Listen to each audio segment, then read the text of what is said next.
Bienvenidos a una nueva inmersión a fondo. Hoy nos enfrentamos a un texto que, a primera vista, parece casi esquizofrénico. Un poco sí. Es el capítulo 6 del libro de Zacarías.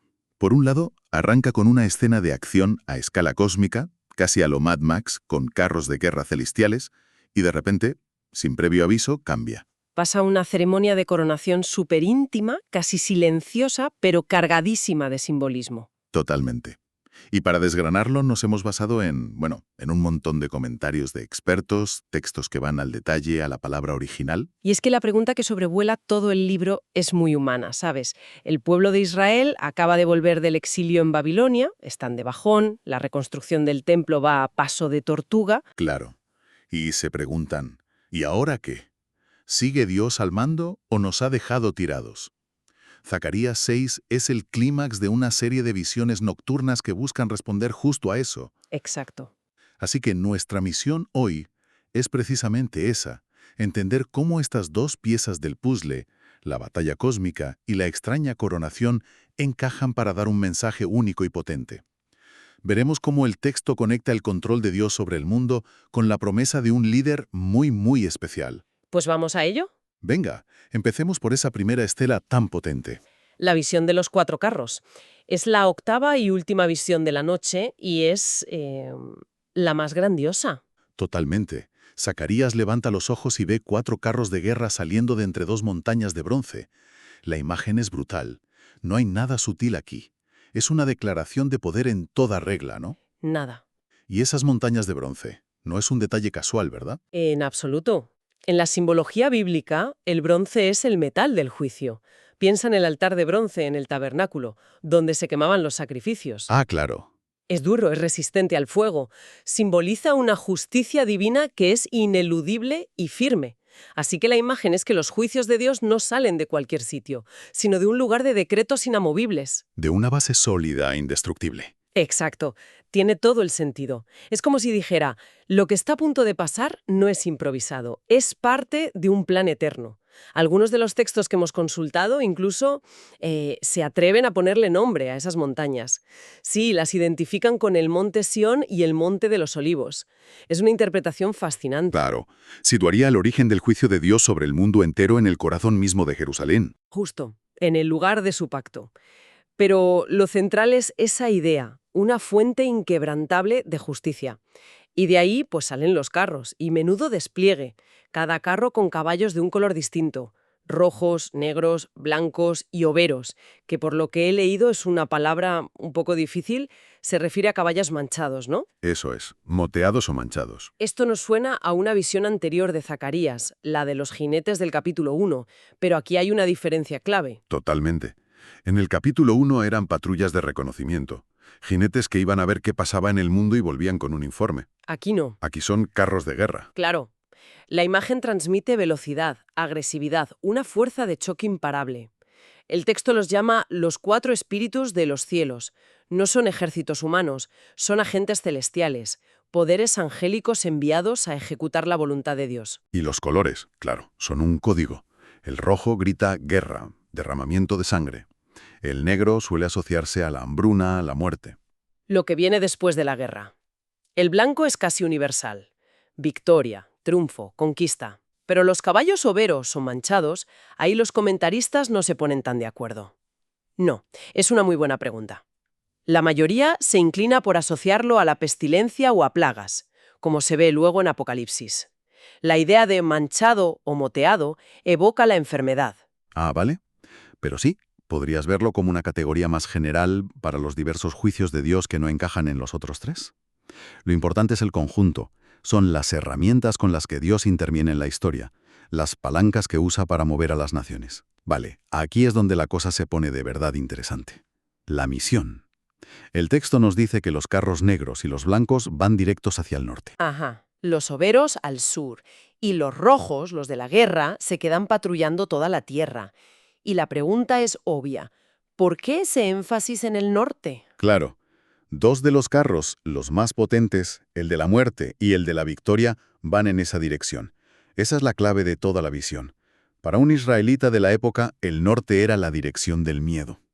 De allí habían venido siempre los problemas gordos. Los asirios, los babilonios. Claro, Babilonia, que estaba al este, pero siempre atacaban por el norte. Exacto. Seguían el curso de los ríos. El norte era el nombre en clave para Babilonia y para cualquier superpotencia enemiga. O sea que Dios está enviando su juicio más contundente directamente al corazón del imperio que los oprimió. Y entonces llega el versículo 8, que es la resolución de toda esta tensión. Sí, los que salieron hacia la tierra del norte hicieron reposar mi espíritu en la tierra del norte. Cuando leí esto me quedé un poco perplejo. Que el Espíritu de Dios se va a descansar a Babilonia. Suena raro. Es que el lenguaje es muy hebreo, muy físico. Hacer reposar mi espíritu no significa que se relaje, significa que la ira justa de Dios, su celo por la justicia, por fin se ha calmado. ¿Y por qué se ha calmado? Porque el juicio se ha ejecutado por completo, la sentencia se ha cumplido. Es como si el Espíritu de Dios estuviera inquieto, en pie de guerra, hasta que la opresión contra su pueblo es castigada. Una vez hecho, encuentra reposo. Entiendo. O sea, no es paz en lugar de juicio, es la paz que resulta del juicio. Exacto. Una paz que se fundamenta en que se ha hecho justicia. Para la gente que escuchaba a Zacarías, eso debió ser un bálsamo, un mensaje potentísimo de que la pesadilla de Babilonia había terminado para siempre. Y no por casualidad, sino por la acción directa y soberana de Dios. Exactamente. La primera parte del capítulo es una afirmación rotunda a escala cósmica. Yo estoy al mando de la historia. Ningún imperio escapa a mi control. Una garantía de seguridad global. Vale, entonces el escenario queda así. El mundo está bajo control, los enemigos han sido juzgados, y justo cuando esperas que la cámara se aleje aún más, Zacarías hace todo lo contrario. Da un giro de 180 grados, sí. Y nos mete en una habitación con tres tipos que acaban de llegar de viaje. Pasamos del telescopio al microscopio de una forma brutal. Es un cambio de escena deliberado y brillante. Pasamos de la visión celestial a lo que los teólogos llaman un acto profético. Una parábola actuada, por así decirlo. Justo. Como si Dios le dijera a Zacarías, mira, no te limites a contarlo. Quiero que lo representes, que montes una pequeña obra de teatro para que el mensaje cale hondo. Justo eso. La orden es muy concreta. Zacarías tiene que ir a casa de un tal Josías y encontrarse con tres exiliados que acaban de llegar de Babilonia: Heldai, Tobías y Jedaias. Y tiene que tomar la plata y el oro que traen, que seguramente era una ofrenda para el templo. Sí, Y con ese oro y esa plata, tiene que fabricar coronas. Y aquí llega el momento que de verdad me dejó boquiabierto. A ver si lo entiendo. El candidato lógico para recibir una corona es Zorobabel. claro, el gobernador es el líder político. Y lo más importante, es del linaje del rey David, es el heredero al trono. Pero la orden de Dios es: pon la corona en la cabeza de Josué, el sumo sacerdote. Esto es, vamos, un lío monumental.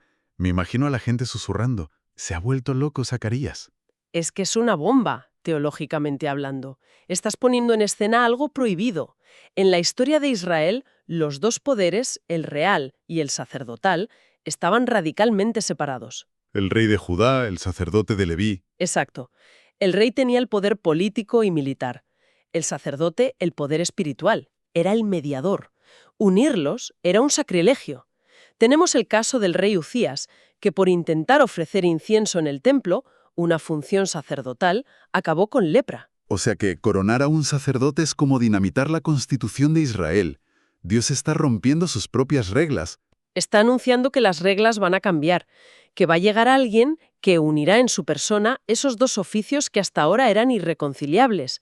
Es una profecía sobre el Mesías, actuada en directo. Y hay un detalle en el texto original que es una de esas joyas que te encuentras al profundizar.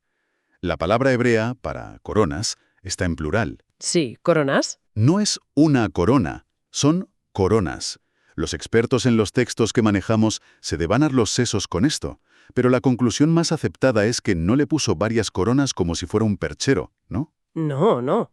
Lo más probable es que fuera una única corona compuesta, una corona doble. Algo parecido a la que llevaban los faraones de Egipto para simbolizar la unión del Alto y el Bajo Egipto. Ah, qué buena imagen. Aquí, esta corona doble sería el símbolo visual perfecto de la unión de los dos oficios, el de rey y el de sacerdote. Espectacular. Y entonces, con Josué ahí plantado con esa corona imposible en la cabeza, Zacarías tiene que hablar. Y le dice básicamente: Oye, que esto no va contigo. Tú eres solo el actor secundario. Un figurante casi. La corona en realidad es para otro. Y aquí se introduce la figura clave. El varón cuyo nombre es el renuevo. Y aquí las capas de significado se multiplican. Para empezar, el nombre del sacerdote, Josué. En hebreo es Yehoshua o su forma abreviada. Yeshua. Perdona que te interrumpa, pero es que esto es brutal. Yeshua.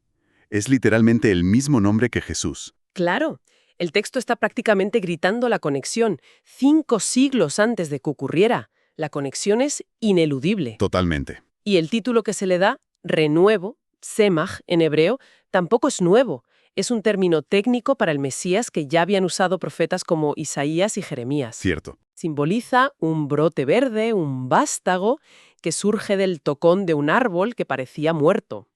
La dinastía de David, después del exilio, parecía acabada.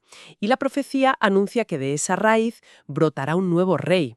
Y la frase que usa para presentarlo, «He aquí el varón». Los comentaristas aquí señalan una ironía histórica tremenda, casi dolorosa. Sí, porque es la misma frase, ecce homo, en latín, que según el Evangelio de Juan usaría Poncio Pilato para presentar a un Jesús humillado, ensangrentado y con una corona de espinas. Vaya tela. Hasta escalofriante. Es que te pone la piel de gallina. Y el texto no se queda ahí, sino que detalla 3 cosas que hará este renuevo. La primera, edificará el templo del Señor. Esto también tiene miga, porque ellos ya estaban intentando reconstruir un templo. Claro, pero estaban pensando en pequeño. Estaban luchando por levantar un edificio de piedra y argamasa. Y la profecía les dice, el templo que va a construir el renuevo es mucho más grande. No se refiere al edificio físico, no. Se refiere al templo espiritual. La comunidad de creyentes, lo que el Nuevo Testamento llamará la Iglesia, formada por personas. Y añade algo revolucionario para ellos. Los que están lejos vendrán y ayudarán a edificar el templo. Una promesa de que los no judíos, los gentiles, formarían parte de este nuevo templo. Exacto. Están ellos preocupados por las 4 paredes de su templo y Dios les está hablando de un proyecto a escala mundial. Vaya cambio de perspectiva. La segunda tarea. Llevará gloria y majestad. Esto combina la gloria visible de un rey en su trono con la gloria más profunda que viene del sacrificio. Es la majestad de quien reina, pero también el honor y el peso de la obra de redención que va a llevar a cabo. Y llegamos a la tercera, que es la gran revelación, la culminación de todo. Se sentará y dominará en su trono, y será sacerdote en su trono. Ahí está. Y la frase que lo sella todo. Y habrá consejo de paz entre ambos oficios. Esa es la solución al problema que planteabas antes. Claro. En la persona del Mesías, la justicia implacable del rey y la misericordia intercesora del sacerdote ya no están en conflicto. Se reconcilian en perfecta armonía. Él puede ejecutar la justicia perfecta y al mismo tiempo puede ofrecer perdón. La justicia y la misericordia se dan un abrazo en esta figura. Una pregunta práctica. ¿Qué pasa con la corona? Josué no se va a casa con ella puesta, no. Sería un problema. No, para nada. Sería un problema político de primer orden. El texto lo deja muy claro. La corona se quita de la cabeza de Josué y se deposita en el templo como un memorial. Se convierte en un objeto de museo, por así decirlo. Exacto. Un testimonio silencioso colgado en la pared para que cada vez que el pueblo entrara a adorar, la viera y recordara la promesa. Era un próximamente en sus cines divino. Me encanta esa imagen. Y el capítulo termina con un último giro, una especie de condición o recordatorio. Sí, es un aterrizaje a la realidad. Después de esta profecía tan elevada, el último versículo dice, «Y esto sucederá si oyereis obedientes la voz de Jehová vuestro Dios». La promesa, pero es el camino por el que uno se posiciona para recibir la bendición. Conecta la teología más alta con la ética del día a día. Entonces, si lo resumimos todo, es como si Zacarías 6 nos diera una doble dosis de seguridad. Sí.